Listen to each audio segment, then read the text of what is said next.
tuishi kwa mkate na maji. Kwenye eti tuna have kuweka vichwa juu ya maji. Mtahave kututafuta kwa ma mixtape soul searching. Imagine survival kwa project za ghetto. Marival ni macops na marifle. Uki-expect nimbe nyimbo zina maana. Napokama kwa project God na provide mana. Timiza ajira na usifaka pusanii. Ndio stick na mila. Itabidi tulize stress ndani ya streets za D by enemies. My enemies wanataka kunikiss. That the long-term health of this country requires that we exercise the ghost of corruption. The violent protests across Kenya have been fatal and disruptive. Kenya is not a banana republic. Kenya is not a war-torn country. Kenya is not a country that does not have a governance structure.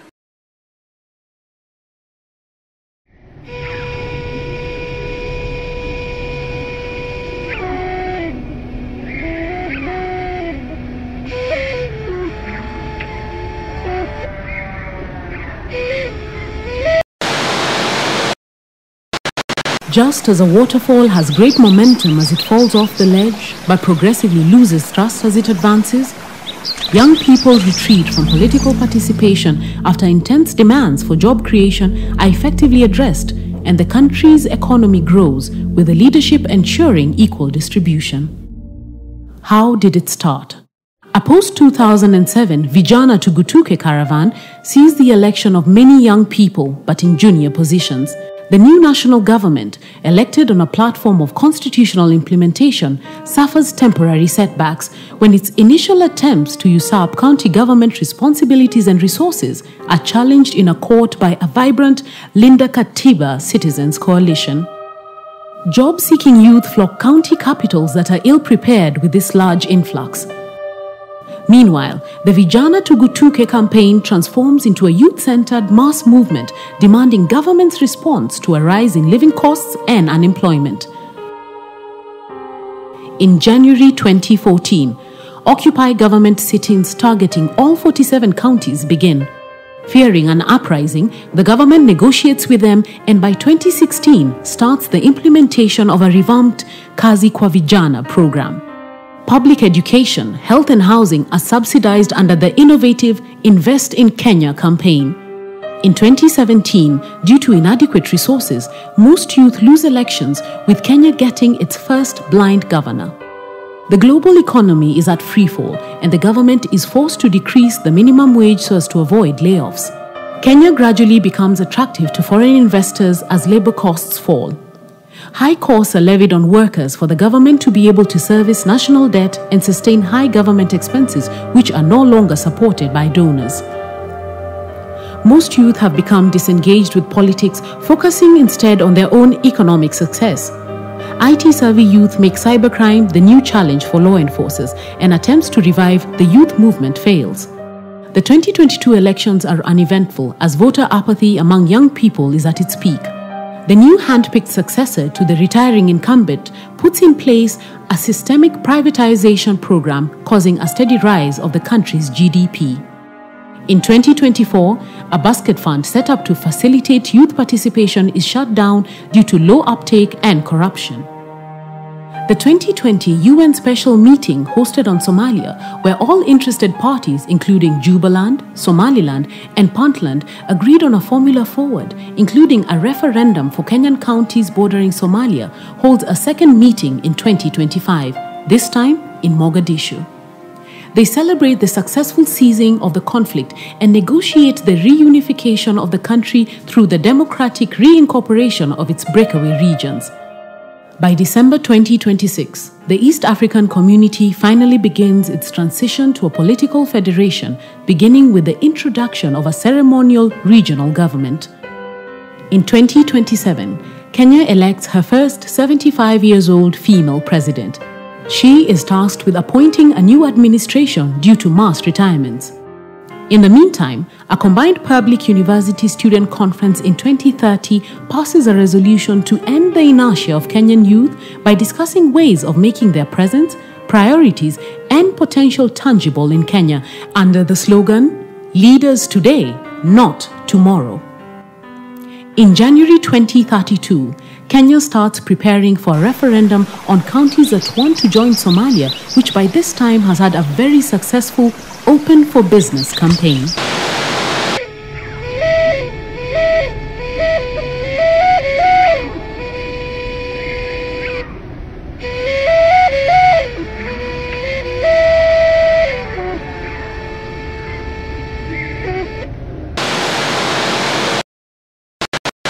Like a tsunami's enormous destructive power, high inequality breeds disenfranchised youth who refuse to resign to their fate and form a revolutionary front, strongest in coast and northeastern provinces, to fight for secession.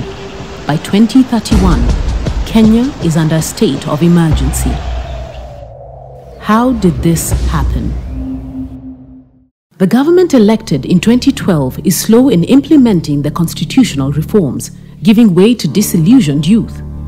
County governments are unprepared for transition, and the global financial crisis makes life hard, especially for young people who begin to question this economy that only benefits a handful.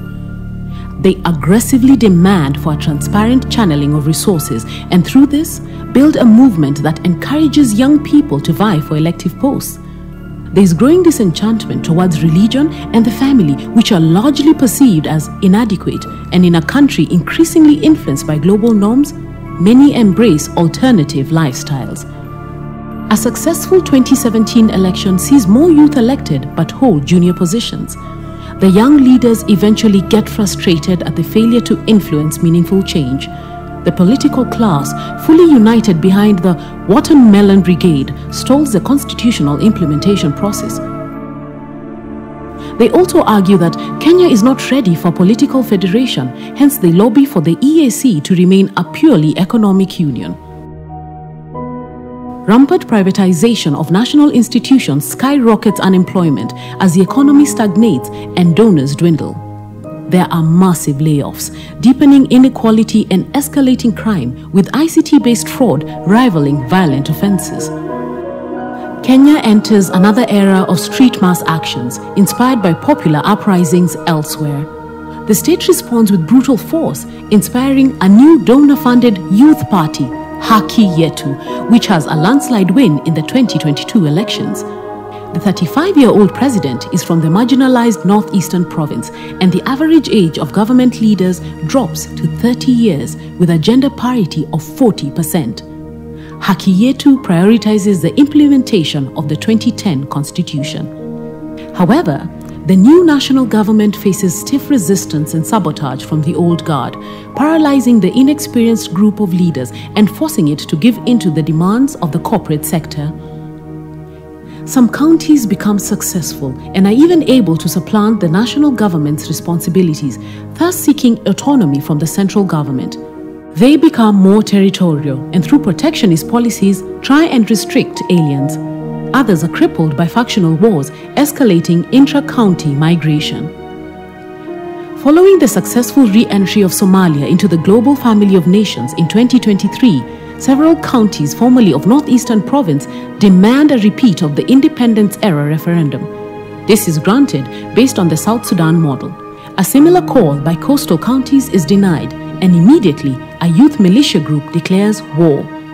The president finds himself fighting allegations questioning his identity as a Kenyan. Prior to the 2027 elections, Haki Yetu party is largely divided. The new president, whose political career stretches back over 40 years, is forced to make political concessions that roll back gains made under the Haki Yetu era.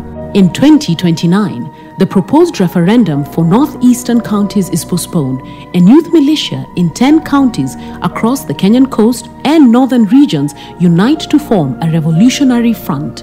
A state of emergency is declared in the region. By 2031, Kenya is a deeply divided country with county boundaries acting effectively as country boundaries. For some, the future has never looked brighter. For millions others, it has never been so bleak.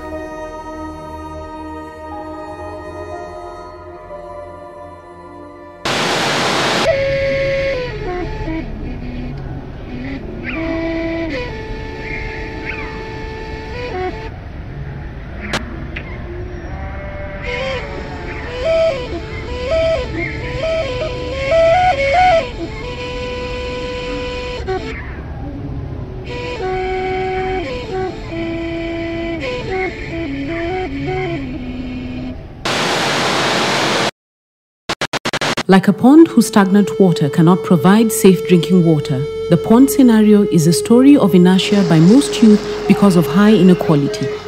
Bad governance, human rights abuses, impunity, among others, breed an ungovernable country that eventually fails. How did this happen?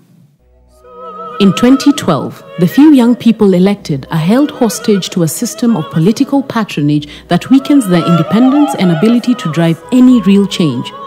The next 5 years are characterized by corruption, with the executive being accused of compromising the independence of the controller of budgets. This delays the release of funds from the national treasury to some counties, exacerbating inequality and provoking a push for complete autonomy. Politicians take advantage of this gap, and tribalism within the counties sees non-indigenous communities denied opportunities on the basis of their ancestral origin. The judiciary, deluged by a flood of constitutional cases and crippled by financial restraints, is unable to move rapidly in resolving the numerous court cases. Citing financial inability, the state delays the constitutional implementation process. Kenyans grow increasingly disillusioned as the global financial crisis worsens, foreign investments diminish, and the national debt grows. Agriculture and tourism are particularly hard hit at a time when fuel costs keep rising, causing the Kenyan shilling to plummet. The cost of living and unemployment rates rise. The government's Special Crime Investigation Squad to curb cyber fraud, vigilante groups, illegal drugs, and robbery with violence later becomes a death squad. In the 2017 elections, a leading political opposition candidate is assassinated, throwing the country into disarray. Ensuing demonstrations and fights between rival youth gangs associated with particular candidates are quelled by brute military force. The East Africa Community and other international organizations conduct inquiries, but fearing a repeat of the post-2007 election violence, rally behind the government. Low voter turnout and the narrow win by the incumbent deepen the division in the country. When the judiciary throws out a highly publicized case on the flimsy basis of technicalities, impunity is further ingrained. Kenya turns east when most traditional donors withhold funding. Controversial in this regard is a new land policy encouraging the lease of prime agricultural land to grow food exclusively for export. Counties able to enter into agreements secure lucrative contracts as food insecurity looms in Kenya. They eventually form the C15 group, introduce protectionist measures to guard their interests from intra-county migration.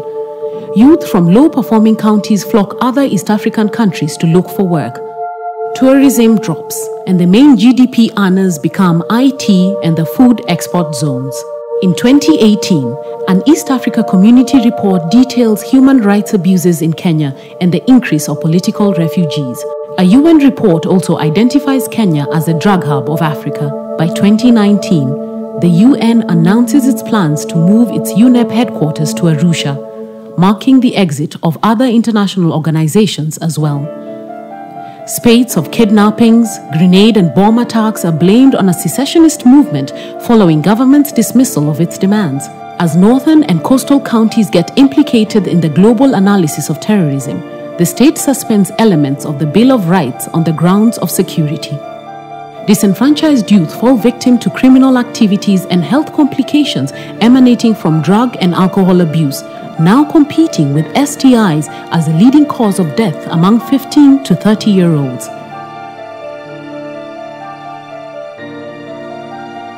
Social institutions, especially the family and religious institutions, seem unable to cope due to a weakened moral authority. In January 2022, the secessionist movement in northern and coastal regions declares these regions in the process of becoming independent from Kenya. Supporters are urged to boycott elections, and in preparation for independence, the movement publishes its manifesto, which the national government dismisses as a seditious publication.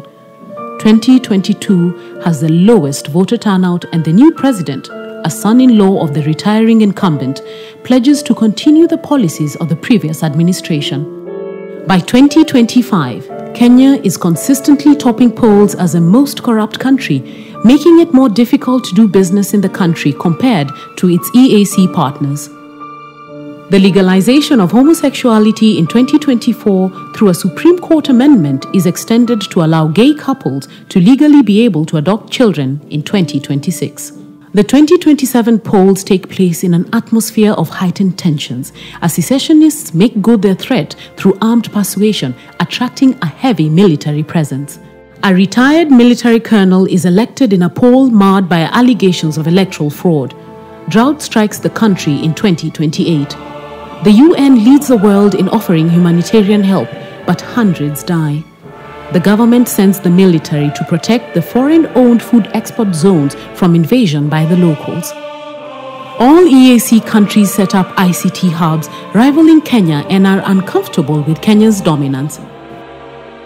On December 1st, 2030, secessionist counties declare themselves a separate country. Attempts by the religious coalition to broker peace are shrugged off by the state, and after giving the rebel counties 3 days to revoke the declaration, the government military machine declares war on them.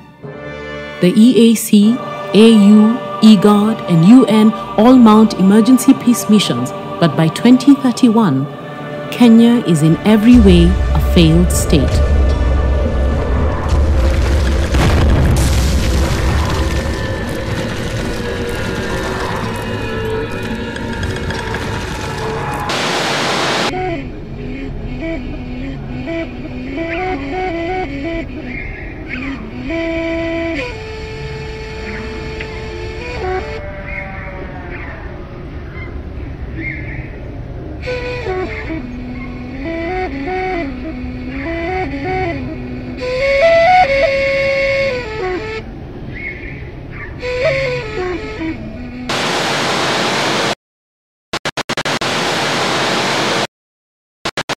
Like an ocean covers 70% of the Earth's surface, Kenya has equitable distribution of resources by 2031 due to young people's active participation and a responsive leadership that adequately invests in the bulging youth population through social programs.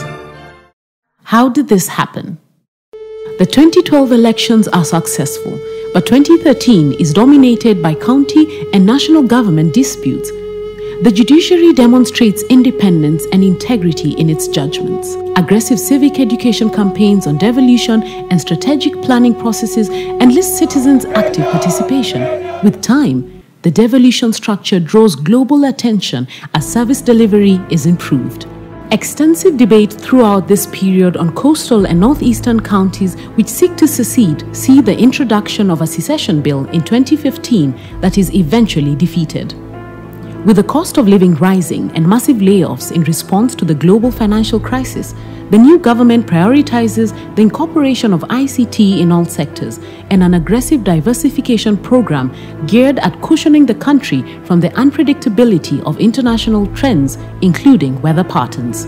High investment in education and health revamps citizens' faith in the government. Following recommendations from the annual National Youth Conference, the government and CSOs positively engage youth militia groups countrywide.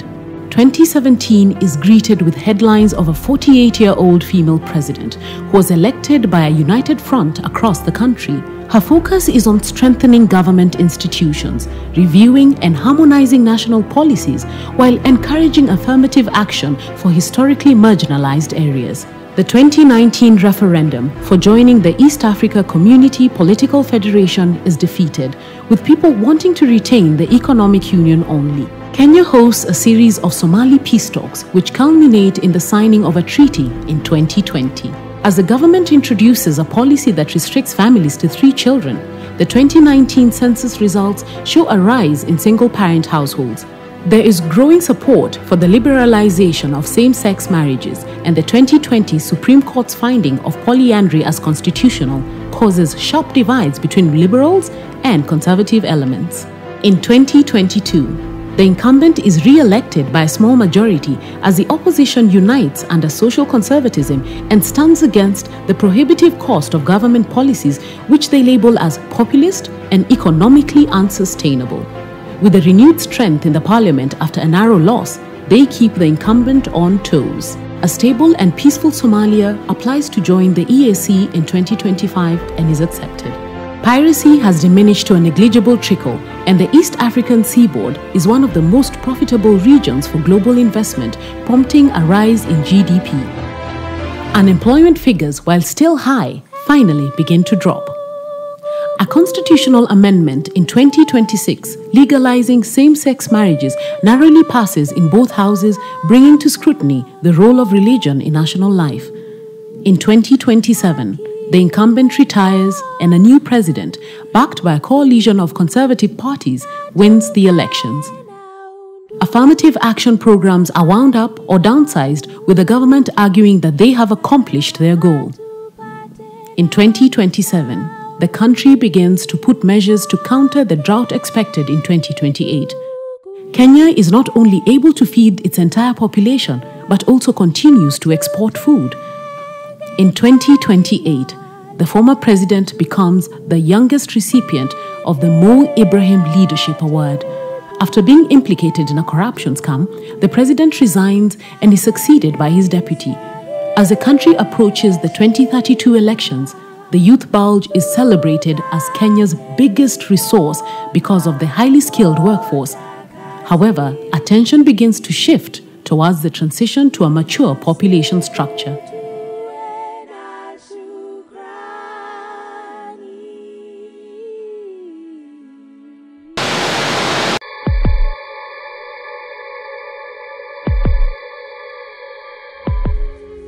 The four scenarios suggest four different paths for Kenya's youth.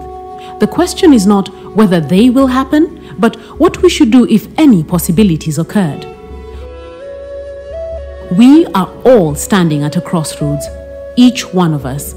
Citizens and leaders must choose how we walk forward.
Audio Jungle.